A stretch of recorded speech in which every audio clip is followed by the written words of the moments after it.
મહીસાગરમાં શિક્ષક દ્વારા વિદ્યાર્થીની છેડતીનો મામલો સામે આવી રહ્યો છે। વિગતો મળી રહેશે। મહીસાગરથી એક શિક્ષક દ્વારા વિદ્યાર્થીની છેડતી કર્યાની માહિતી મળી રહી છે, ત્યારે લંપટ શિક્ષક વિરુદ્ધ પોસ્કો હેઠળ ફરિયાદ નોંધવામાં આવી છે અને શિક્ષકે 16 વર્ષની બાળકીની છેડતી કરી હતી, ત્યારે પોલીસે શિક્ષક અને તોડફોડ કરનાર ટોળા સામે પણ ફરિયાદ નોંધાવી છે।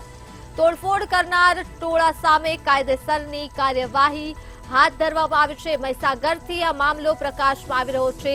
લંપટ શિક્ષક દ્વારા 16 વર્ષીય વિદ્યાર્થીની છેડતી કરવામાં આવી છે, ત્યારે લંપટ શિક્ષક વિરુદ્ધ પોસ્કો હેઠળ ફરિયાદ નોંધવામાં આવી છે અને શિક્ષકે 16 વર્ષની બાળકીની છેડતી કરી છે, તો પોલીસે શિક્ષક અને તોડફોડ કરનાર ટોળા સામે ફરિયાદ નોંધી છે અને તોડફોડ કરનાર ટોળા સામે કાયદેસરની કાર્યવાહી પણ હાથ ધરી છે। સરકારી શાળા સહિત પોલીસની ગાડીના કાચ પણ તોડવામાં આવ્યા હતા, ત્યારે પોલીસે આ તોડફોડ કરનાર ટોળા સામે કાર્યવાહી કરી છે।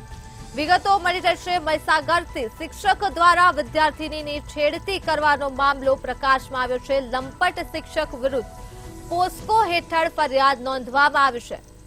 આ શિક્ષકે 16 વર્ષની વિદ્યાર્થીની છેડતી કરી હતી, ત્યારે પોલીસે શિક્ષક અને તોડફોડ કરનાર ટોળા સામે ફરિયાદ નોંધી છે। તોડફોડ કરનાર ટોળા સામે કાયદેસરની કાર્યવાહી હાથ ધરી છે। તો આ મુદ્દે જ આપણી સાથે સંવાદદાતા વિશાલ સોલંકી ફોન લાઈન પર જોડાઈ ચૂક્યા છે। જે વિશાલ, મહીસાગરમાં લંપટ શિક્ષક દ્વારા 16 વર્ષીય વિદ્યાર્થીની છેડતી કરવામાં આવી છે, શું છે વધુ વિગતો? જી, ચોક્કસથી વાત કરીએ તો મહીસાગર જિલ્લામાં વીરપુર તાલુકાની અંદર રંદીકપુર સ્કૂલમાં એક શિક્ષક દ્વારા 16 વર્ષની બાળકીને છેડતી કરવામાં મામલાથી ચકચાર મચી ગયો છે। વીરપુર પોલીસ દ્વારા ત્યાં ટોળા દ્વારા ત્યાં પથ્થરમારો જેવી બાબત બની હતી, તેની ઉપર રાયોટિંગનો ગુનો અને શિક્ષક ઉપર પોસ્કોની કલમથી કાયદેસરની કાર્યવાહી કરવામાં આવી હતી। જી, ચોક્કસથી।